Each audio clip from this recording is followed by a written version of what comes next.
এই জন্য অভাবী, প্রতিবেশী, গরিব, দুঃখী সবার ঘরে ঘরে আমরা আমাদের সাধ্য অনুযায়ী দান পৌঁছানোর চেষ্টা করব রমজান উপলক্ষে।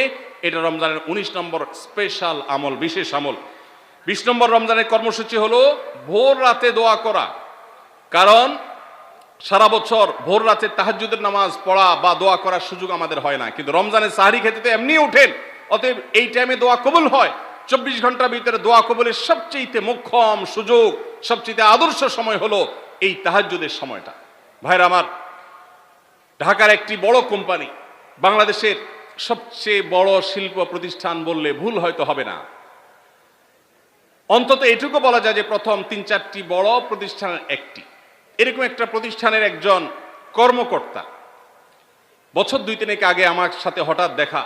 তিনি আমাকে দেখে বেশ আবেগ আপ্লুত হলেন এবং অনেকটা জড়িয়ে ধরলেন এবং বললেন, ভাই, আপনার একটি আলোচনা থেকে আমার জীবনের ভিতরে এমন এক পরিবর্তন আসছে যেটা অকল্পনীয়, অভাবনীয়। একটু কৌতূহল হয়ে জানতে চাইলাম কোনটা সেটা।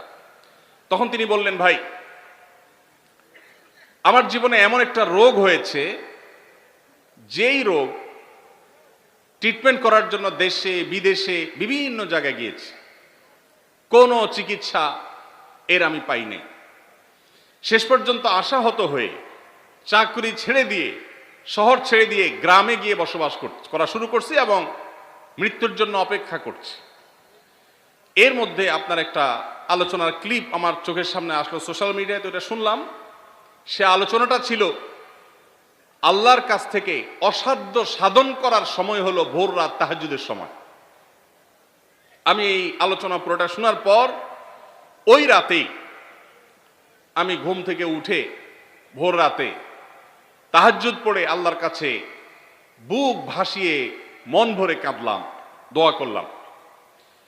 ওই ভাই বললেন যে আমি এত দোয়া করলাম, দোয়া করতে করতে দীর্ঘ সময় আমি পরিতৃপ্ত হলাম, আমার দোয়া শেষ হয়ে গেল।